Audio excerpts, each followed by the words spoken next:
di komen itu juga ada ya, jadi banyak orang yang menulis surat ya, mengapresiasi paper ini itu, karena ini kan publikasi internasional sehingga disitasi dan juga diapresiasi oleh orang seluruh dunia. Ini salah satu contoh dampak luaran ya, salah satu contoh dampak luaran. Nah ini contoh lain ya, contoh lain. Ini juga dulu dari PKM juga ya. Tapi ini saya tampilkan artikel ilmiah yang disusun didasarkan pada aktivitas luring. Ya, itu yang sebelah kiri ini adalah aktivitas luring. Kalau yang sebelah kanan ini adalah contoh artikel dari aktivitas daring. Ya. Ini juga PKM ya. Dulu ini mengangkat cisplatin, ya, mengangkat sinemen ya, atau kayu manis. Ya, kalau ini kayu manis untuk menghambat proliferasi sel HeLa. Sel HeLa ini adalah sel kanker serviks. Jadi sel HeLa itu aja. Ya, terus kemudian dipelajari mekanismenya seperti apa dan dapat dilakukannya di laboratorium ya, dilakukan di laboratorium. Jadi kelompok PKM ini mengkultur sel HeLa ya, terus kemudian di treatment, terus kemudian dianalisis, diukur ya, diukur efek-efek farmakologinya dan sebagainya itu ya. Tapi ini judul PKM-nya agak berbeda ya dengan yang dipublikasi ini ya, karena ini pengembangan dari kegiatan PKM yang dulu. Terus kemudian data-datanya itu dikumpulkan, kemudian dipublikasi jadi artikel ilmiah, ya, disebut original artikel ya, seperti ini ya, atau data-data atau artikel yang disusun didasarkan pada data-data primer, karena datanya itu diambil atau diperoleh dari aktivitas langsung ya, aktivitas laboratorium yang dikerjakan sendiri, kan mendapatkan data primer.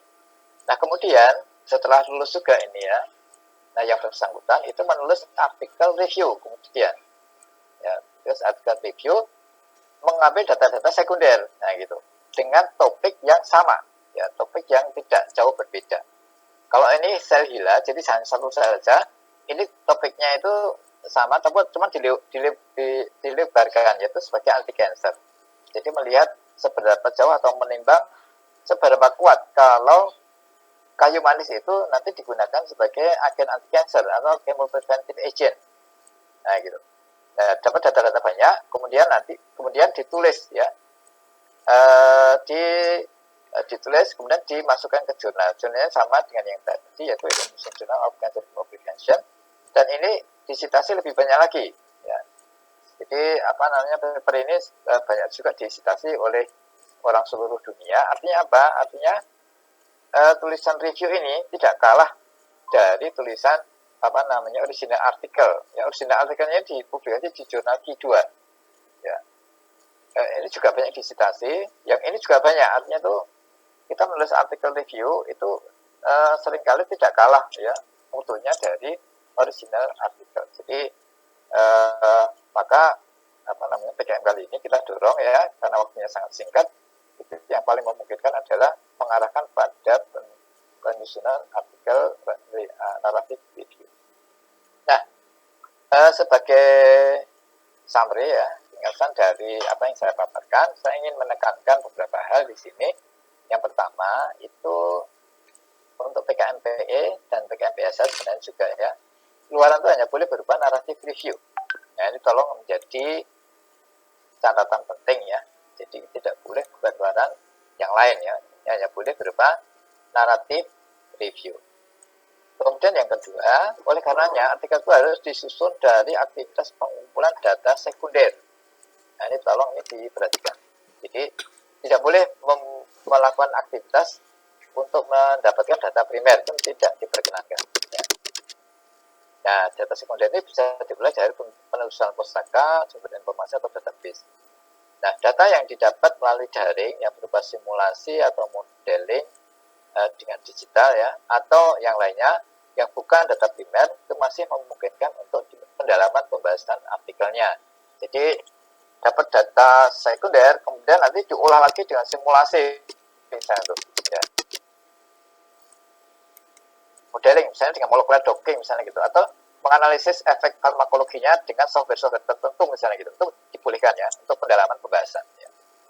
Terus kemudian pengumpulan data sekunder harus dengan daring ya. Jadi meskipun data sekunder tetap harus dengan daring, jadi tidak boleh dilakukan dengan interaksi fisik ya, interaksi fisik tidak berkenan. Nah, ini beberapa hal yang perlu mendapatkan perhatian untuk nanti dicermati untuk pelaksanaan sebagai pegangan pelaksanaan PKMVE pada tahun. Nah, sedangkan nanti untuk hal-hal yang lain, ya, luaran pegangan yang lain seperti format ya dan juga penilaiannya, juga laporan akhir tadi sudah dijelaskan oleh Pak Sirman, dan juga laporan kemajuan. Nanti kalau belum jelas masih bisa dilihat di buku pedoman tambahan 2020 ataupun buku PKM 2020. Demikian dari saya. Assalamualaikum warahmatullahi wabarakatuh. Waalaikumsalam warahmatullahi wabarakatuh. Baik, terima kasih dari Prof. Edi dan Pak Suherman sudah menyampaikan materinya secara jelas dan rinci. Oke, kita selanjutnya akan masuk ke sesi pertanyaan. Kita sudah ada yang raise hand.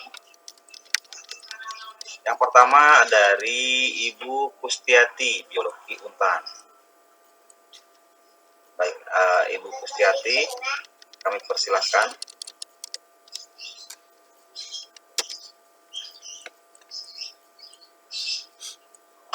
Ibu Kustiati, atau kita ke penanya yang selanjutnya.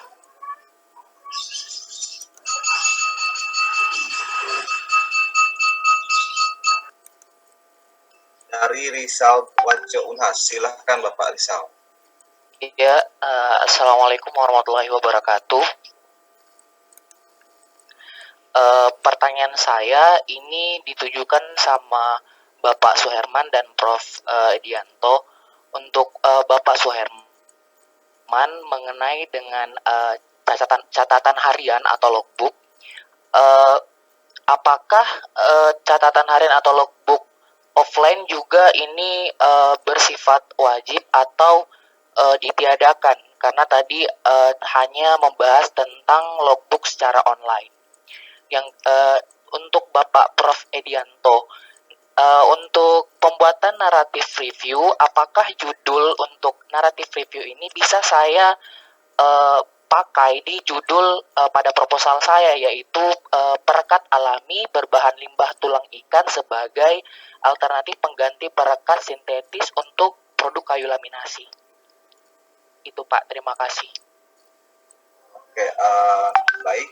Pertanyaan selanjutnya dari Muhammad Asril dari Unas juga, silakan. Bismillah, terima kasih Pak atas pertanyaan. Pertanyaan saya ini diajukan kepada Prof. Edi Mianto. Pertanyaan kami yaitu mengenai pengumpulan data sekunder dari penelitian kami. Dari penelitian kami itu kan menggunakan pewarna alami untuk digunakan pada bambu laminasi.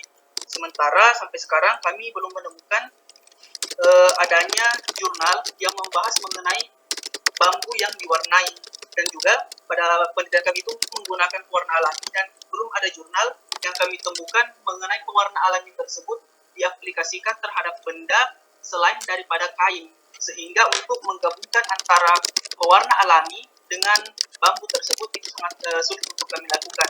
Mungkin ada saran dari Prof mengenai bagaimana cara data sekunder tersebut bisa digabungkan. Terima kasih. Oke, baik, terima kasih. Oke, ini pertanyaan pertama ditujukan ke kedua narasumber, yaitu tentang logbook online dan logbook offline. Katanya apakah logbook offline diperlukan, sementara tadi pembahasan hanya ke logbook online. Kedua, perihal judul. Oke, silahkan Prof. Edi dan Pak Suherman, atau siapa dulu yang mau menjawab? Pak Herman dulu ya, yang tadi terkait dengan catatan harian tadi. Silakan Pak Herman. Untuk Mas Rizal dari Sanudin ya. Jadi kalau untuk dokumen yang akan dicek oleh penilai tentu saja yang logbook online.